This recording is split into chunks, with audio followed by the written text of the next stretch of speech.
Please read and pay attention to the disclaimer on this slide. In the first part of this lesson, we explored how the cost of capital represents one side of a very important coin in the investing world. The other side of that coin is the return on capital, a measure that indicates how effectively a company uses its financial resources to generate profits. This metric is pivotal for assessing a company's operational excellence and is one of the best ways to measure the quality of a company. Given its significance, we will dedicate this lesson to understanding the return on capital and its impact on business performance. As we saw with the case of clueless capital, when companies earn low returns on their investments, they're hurting shareholders. On the other hand, companies that earn returns above their cost of capital are usually viewed as superior businesses. This view attracts investor interest, often leading to increased demand for the company's shares, which can drive up their stock prices. Look at the image. You don't want to invest in companies that are burning through shareholders' money.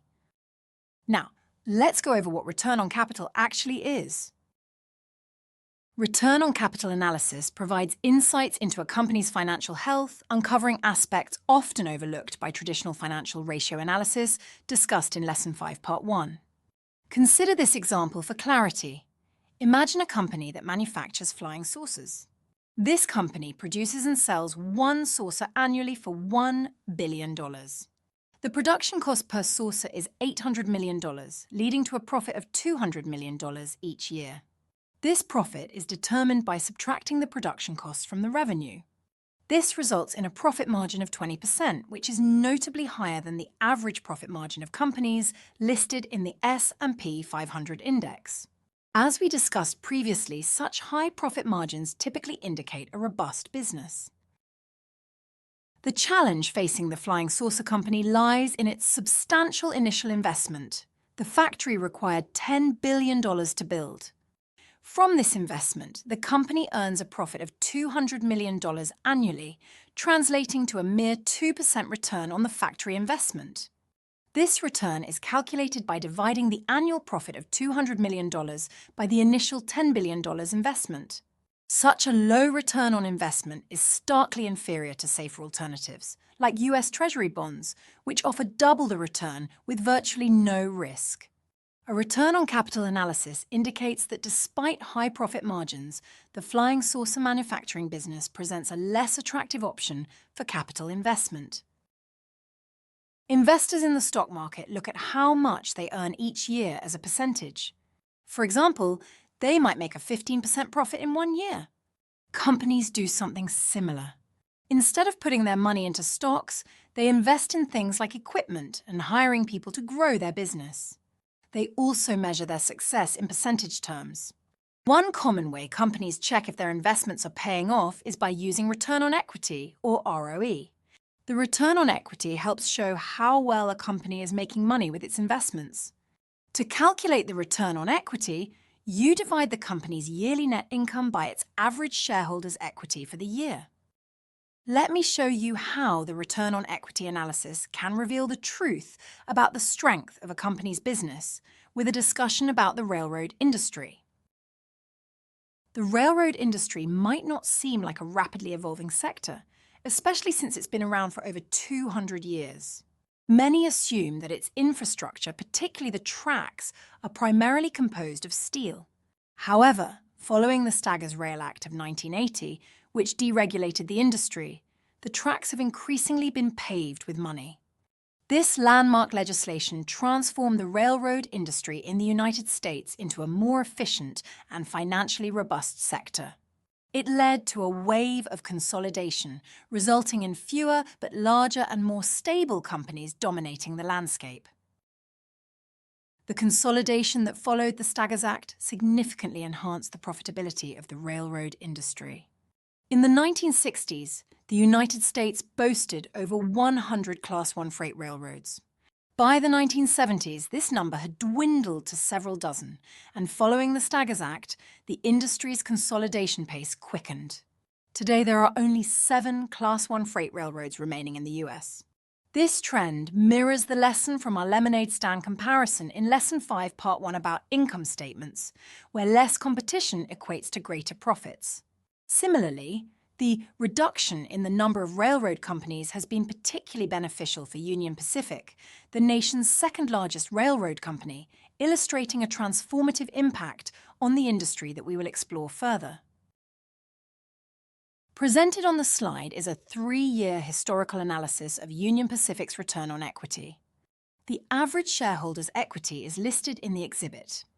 It's calculated based on the shareholder's equity at the beginning of a given year and the shareholder's equity at the end of that year.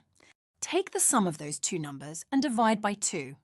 In 2020, Union Pacific's return on equity was 30.5%. In 2021, it increased to 41.9% and then increased again to 53.2% in 2022. That's a very high return on equity for a company with a cost of equity somewhere between 10 and 12%. How strong is Union Pacific's return on equity? Consider this.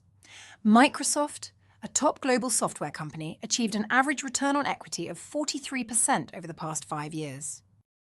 Believe it or not, Union Pacific generated a return on equity of 53.2% in 2022, surpassing one of the leading tech giants. We can see from the exhibit on this slide that Union Pacific has been generating a return on equity that's been well above its cost of equity capital. This is a sign of a great company. At this point, your head might be spinning from all this numerical analysis. Again, why are we talking about this? The return on capital is in fact one of the most important tools for estimating the long-term growth potential of a company. I can illustrate this point effectively with a compelling graph. Remember, we just showed you that Union Pacific generates a very high return on capital, well above its cost of capital. The graph on this slide compares the relative performance of Union Pacific's stock price versus the S&P 500 index going back to 1985. Over that period, Union Pacific's stock rose by 5,985%, substantially outperforming the 2,755% return for the S&P 500 index. So, yes, a company's return on capital matters a lot in the stock market. But here's what's really important. It's not enough to generate a high return on equity. A company must be able to sustain that high return over many years to produce long-term business growth. That's what Union Pacific was able to achieve over many years. For a company to maintain a high return on equity, it must find opportunities to reinvest its profits at high returns. Such opportunities are crucial for sustainable growth. Pay attention to the lesson here because understanding the impact of attractive reinvestment opportunities is vital as an investor. These opportunities fuel long-term growth that is highly valued in the stock market.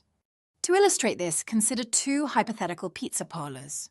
One parlor is nestled in a small village with only 200 residents, while the other is located in the heart of New York City. Assume each parlor was built with an investment of $1 million and each earns an annual profit of $1 million. The pizza parlor in the small village already serves all the residents, who all live close to the parlor.